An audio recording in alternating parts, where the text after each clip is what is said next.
it's not AI as we understood it in the 80s, right? What it is it's now the ability to take an enormous amount of human data from the internet, collate it, find patterns, and begin outputting structures in response to inputs. What it's not was it does not dynamically change. This is a Security Weekly production. Security Weekly is a resource of Cyber Risk Alliance.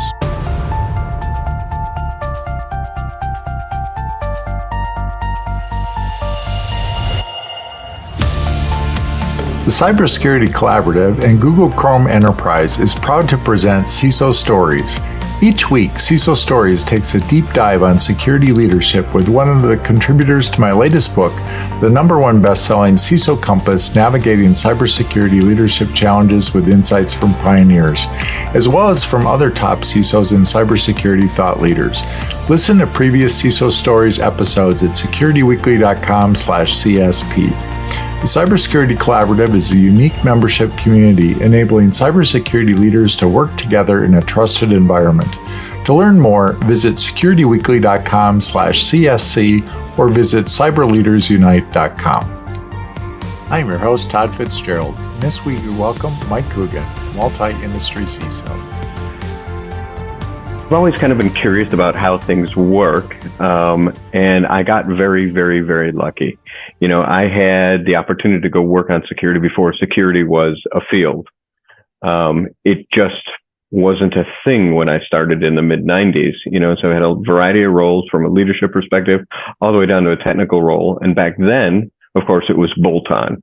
Right. It was something you went in after you got the bare functionality to use the internet in, say, 1995. You went in and tried to secure it. Right. You provided the service and realized that you were at risk. I managed to parlay that into a corporate career in network engineering and then got moved into security and been there ever since. It really was a way to, you know, express oneself, to be unique. And I just got lucky that I happened to be where I was when this all became a big deal, you know, in the early 2000s.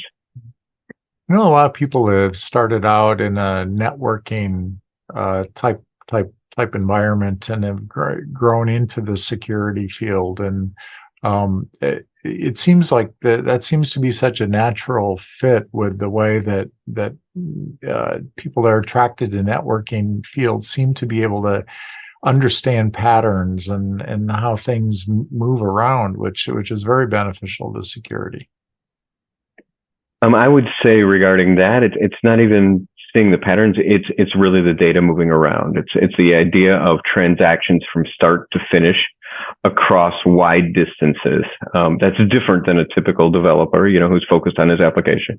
And I've done that work as well, right? It's just a different kind of thinking you bring to that. We're trying to visualize how data flows, where does it flow, and how do I get around something that might be standing in my way is eminently useful to a hacker and to a security professional. Back when I started, again, almost 30 years ago, Unix was a big deal too, because you had to fundamentally understand how it worked. So when we interviewed people, we talked about networking, we talked about Unix. And I found that the best people in security don't, you know, have degrees in security, for example. What they do though, is they've got a low level understanding of how things work, how they're put together, and can synthesize those into a system that they can then analyze, right? Security folks generally won't be the greatest network engineer or the greatest app developer or the greatest system administrator, right? They just aren't, right? Because they don't dedicate themselves, right? We're all just people. But you do need to have a fundamental understanding of how technology works. And one of the better ways to do that is in networking, right? Because you're dealing with firewalls and things that are kind of sort of application aware, but still connecting large systems together. Great perspective. So today we're going to talk about NextGen security tooling, maximizing investments in intelligence. So what do you mean by that? So I very specifically called out natural intelligence, right? Because there's a lot of hype around artificial intelligence. We're recording this in August of 2023. So for the past 6 to 8 months, everyone is talking about what are we doing about OpenAI? What does that look like? And I've got some unique perspectives on that.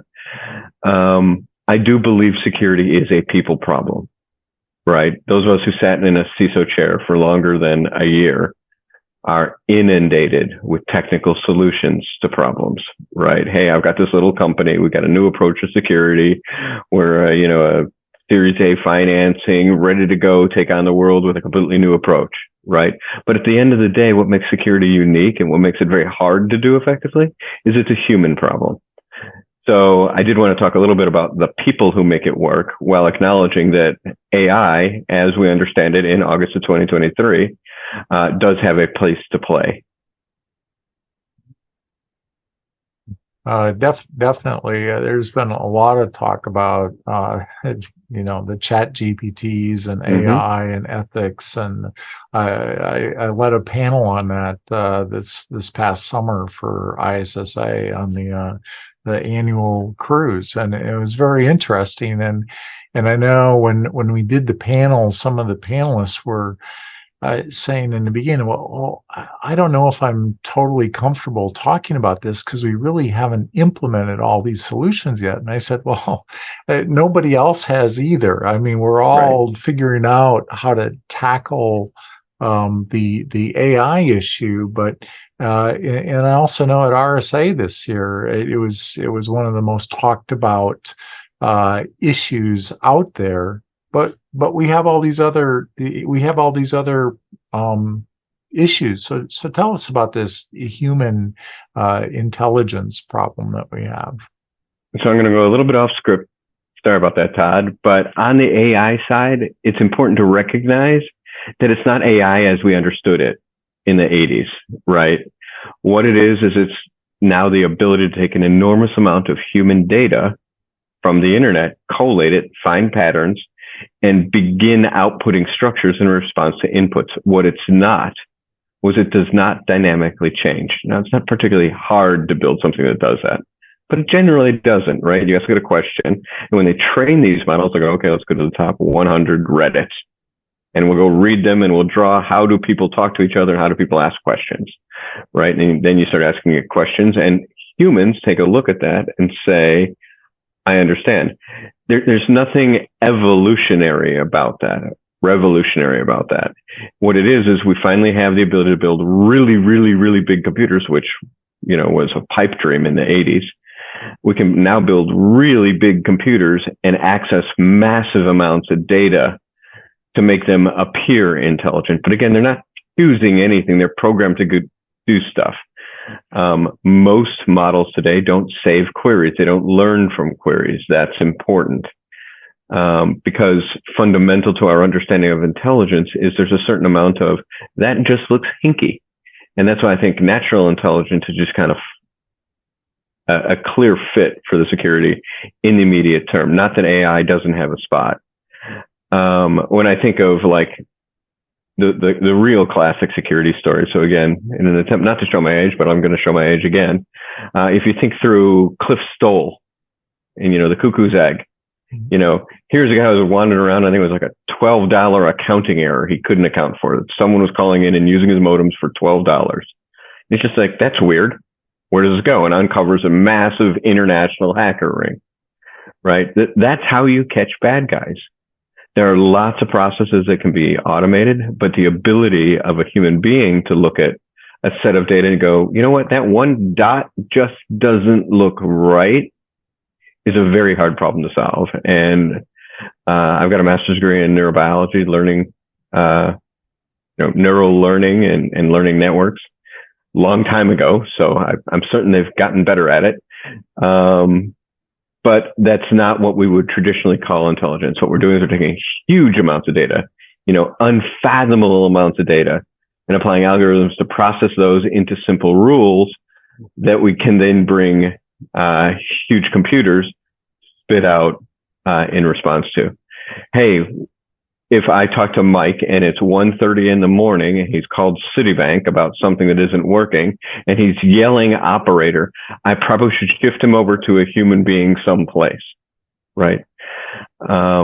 learning those rules are something that humans do very, very well. Computers don't do very well, right? They are very much a input, operate, output machines.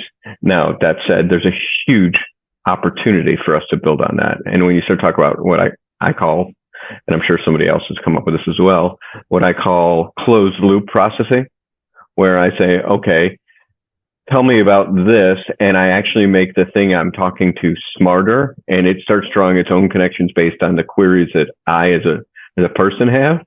Once we start going down that road, then I think we will get closer and closer to intelligence. But intelligence, no one has a very good understanding of it or a good definition of it, right? We all kind of feel what it is. We can recognize it, right? Just as we recognize emotions. I've got cats, and my cats love me in the ways that cats do. So they've got emotions, and they have needs, and they have inputs and outputs. But clearly they're reflecting, but I would suggest any animal, any mammal, certainly, would be at this point a little bit more sophisticated in the ability to learn than a computer, right? Because a computer always has to be told, this makes sense, this does not make sense. That's how one ends up with these things they call hallucinations, right? It's great at outputting stuff. What it doesn't have a good handle on, it doesn't have a good handle on context, on emotion, on any of that. And so that's where your people come in. And so I talk about AI as augmenting humans rather than, the scary, we're going to replace them. Yeah. I think it lacks the critical thinking skills, right? It can spit out things from what it knows, but applying it to problems is where we're still deficient in there. So as we're looking at our adversaries that we're getting attacked all the time, how do we, think and adapt to what their moves are and using what you're calling the natural intelligence? So you have to match natural intelligence with natural intelligence, right? We are not dealing with, the old teenager in a basement kind of picture everyone had in their head of a hacker, right? Social outcast. We're talking about folks that are well-funded, well-organized, and they think, and they understand, and they evade. And the only way you're ever going to be able to catch them is by stopping a system whereby they can, infiltrate you. You absolutely need a human to start making those choices, right? A human can understand, hey, he moved here. Hey, he moved there. Or I know Todd. I've known Todd now for 20 years. This is not typical Todd behavior. Why would Todd send me an email asking me to wire him money because he's trapped in Northern Ireland? That's not typical Todd behavior, right? And that's experience, that's learning, that's relationships that we haven't found a good way of formalizing in Silicon today.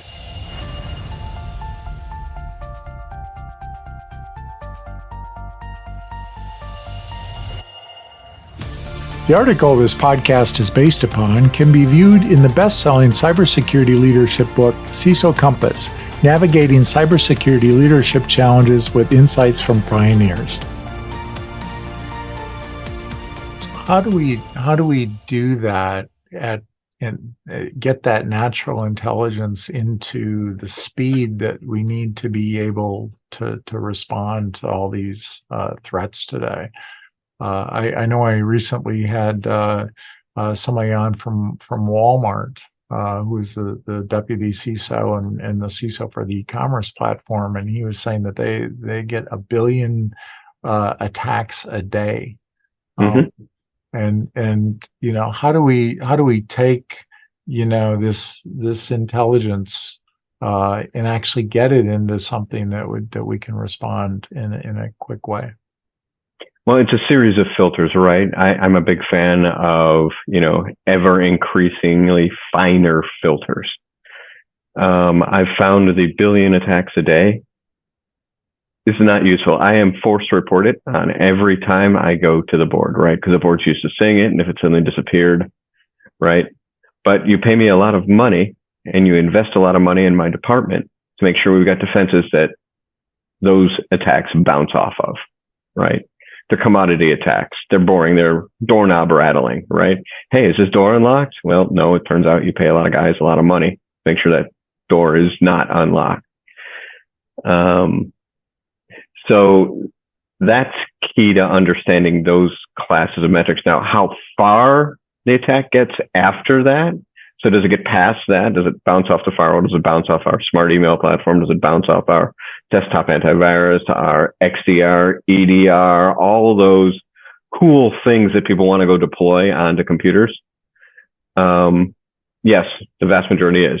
And after that, every alert goes to one of my offshore teams. My offshore teams are composed of fairly high turnover folks who we train, and they have an absolute run book that says, when you see this, do this. When you see this, do this. You have 15 minutes to land this, or you kick it up to level 2 offshore. Now, level 2's got 30 minutes to go off. Go figure it out, right? Okay, level 2, go, go, go, go, go. And then boom, kick it up to onshore, and then of course our outsourced support. A big part of that is getting genuinely curious individuals, people who are passionate. And I will tell you right now that security attracts passionate people more than anywhere else I've ever seen, with the possible exception of art, right, or politics. But from a profession standpoint, these folks are passionate about technology. I often tell a story where I had actually traveled to India to be with my team that was offshore. And someone in our legal department at quarter end was searching on the internet for proxy statements. It was something that we were going to add to our proxies, right? And at this point, it was a very, very junior individual. He goes, well, we don't allow proxies here, so therefore your request is denied. But as we continue to build out our processes, we start adding that context. No, lawyers look for proxy statements, particularly the ones in government affairs, all day, every day. So it's not a proxy avoidance problem. It's I need access to proxies, and how do you manage that? How do you think through that?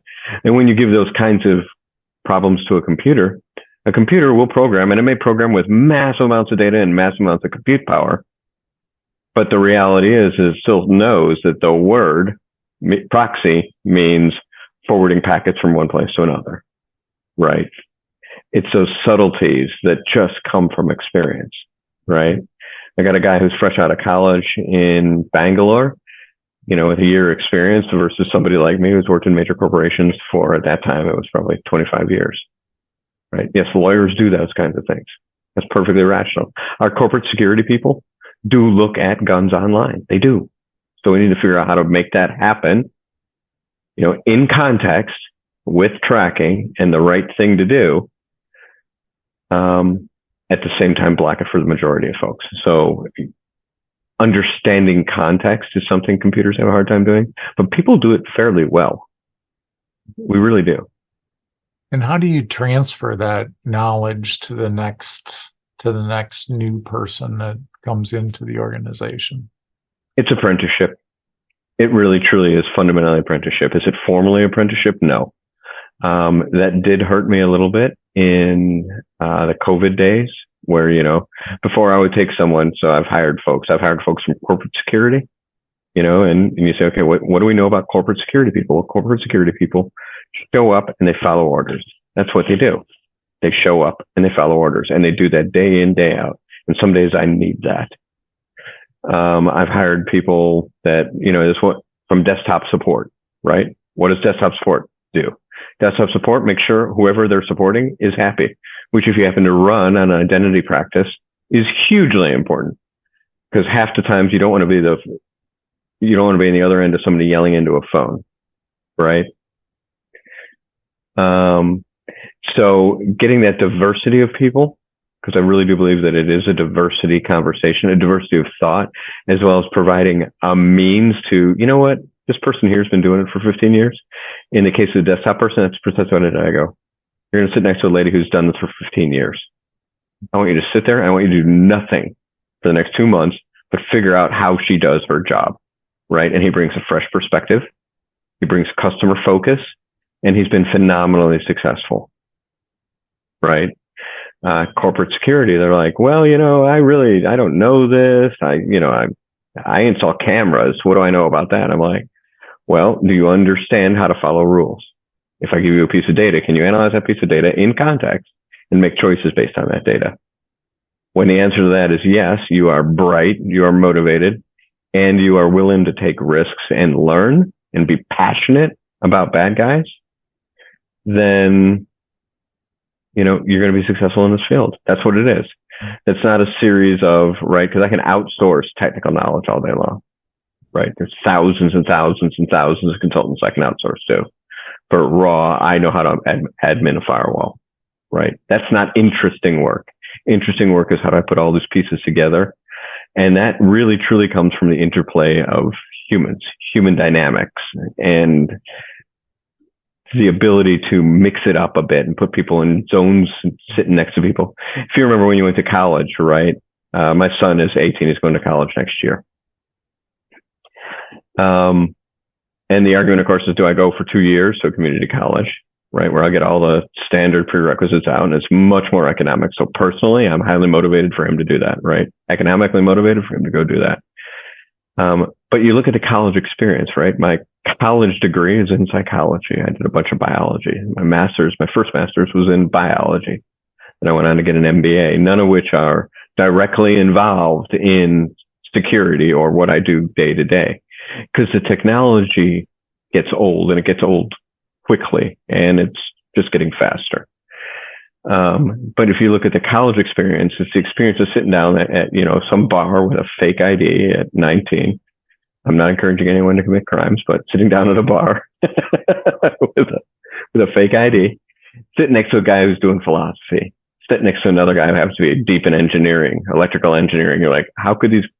And you're just thrust into that environment of wild ideas and different perspectives.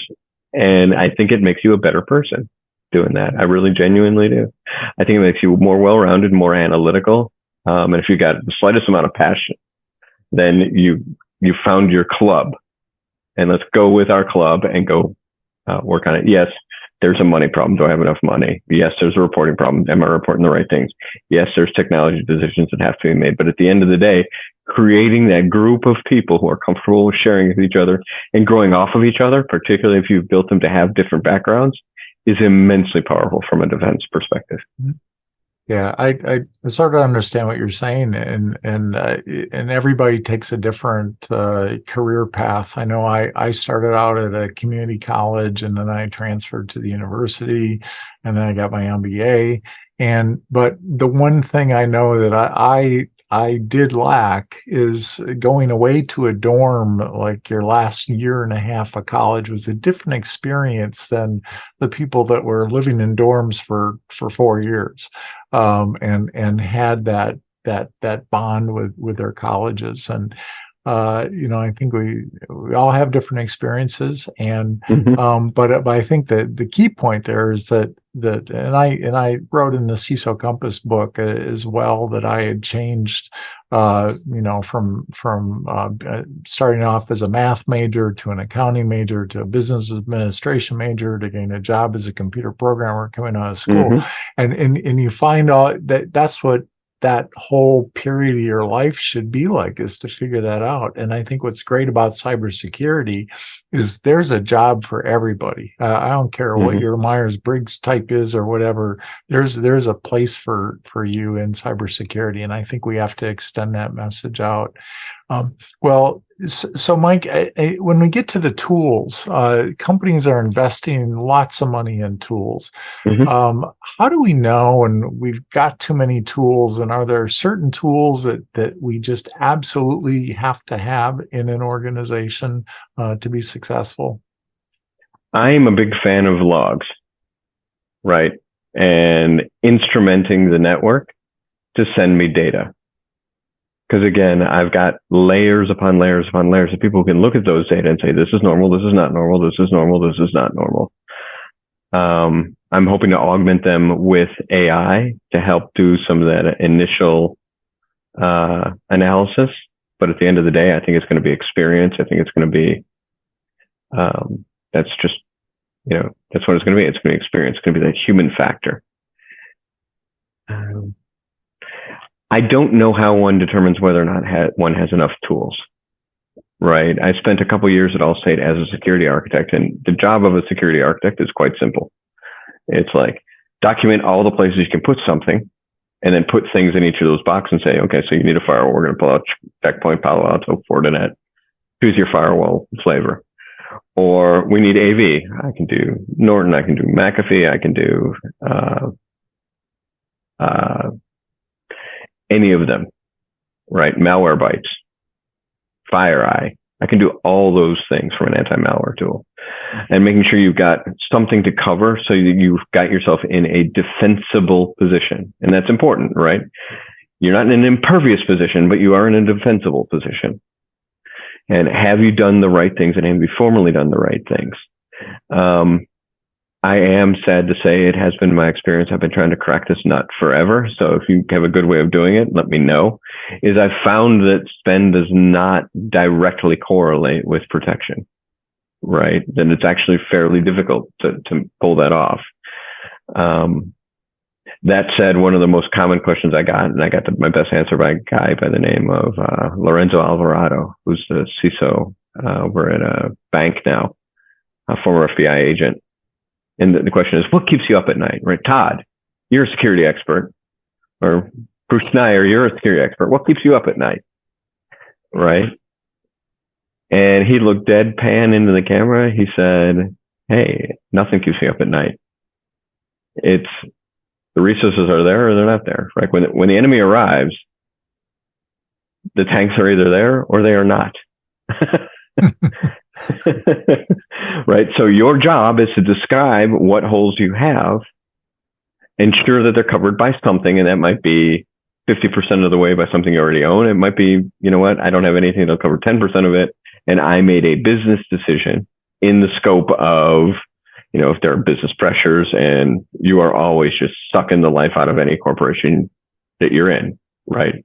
Because you could have a hole in the ground and just shovel money into it in some days in security, right? There's huge amounts of things you can buy for security, but what are the right things?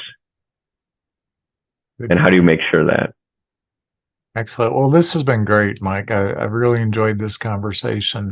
What final advice would you give to people as they're going down this journey, whether they be emerging CISOs, current CISOs, experienced CISOs? CISO is, the Wall Street Journal several years ago now, probably in 2017, 2016, said it is the hardest job on the planet. Okay. You will be named in lawsuits personally by people with state's attorney general in their name, right? It is one of the most difficult jobs there are. Wall Street Journal said it's the most difficult job in American business. Like, if you're the CISO and you want to go take a vacation, go be the CEO for a little while, right? Seems to be odd advice. Yeah, just be prepared. It's incredibly demanding, but incredibly rewarding job, right? Don't let fear overtake you, because it's terrifyingly scary out there, right? Do your best to approach everything with a solid understanding of risk, reward, expense, impact to the business, impact to your security posture, right? Don't be the guy who stands up and goes, we got to get rid of AI because I don't know, I don't understand it. Right. And that happens all too much. Right. We had people freaking out with security when Google first rolled out their ads. What are we going to do? Oh my God, Google. Right. Well, we're here now. What are we going to do about social media? Well, we're here now. Right. The world will go on with or without us. Right. And how do you adapt to it? How do you understand it? How do you move forward with it, not against it? Can't be a department of no. You got to understand what people are trying to do. For aspiring people trying to get into security or cyber security as a whole, I would advise, never count yourself out. Figure out, are you curious? Do you want to learn? How do you get there? It's always good to get some experience broadly throughout IT, right? Learn how to build a server, learn how to build a computer, learn how to build software, learn how to build a network, right? But at the end of the day, don't count yourself out, right? Security is not some magical thing. It's filled with individuals who are, if you do it right, extraordinarily diverse and bring a wide variety of perspectives so that you have that minor, sorry, my cat. So it's an incredibly diverse world that allows for people to look at the data and make reasoned choices about the data. And that's what catches bad guys, right? It's Cliff Stoll looking at a $12 accounting error. How do I get there? What happened here? You know, that's always how you get them. That's odd. What happened here? Why did Susie FTP, 3 gigs of data out at 3 a.m.? That's not normal. Let's go figure out what's going on. And then getting people there in a 24/7 who can understand that, assisted with technology and enabling technology, because technology is not going away. It's going to move forward with or without us. Great advice. Thanks a lot, Mike. All right. Thank you, Todd. Are you constantly thinking about how to keep your enterprise as secure as possible? Get to know Chrome Enterprise, the browser that will secure your organization without the added expense and complexity of additional browsers.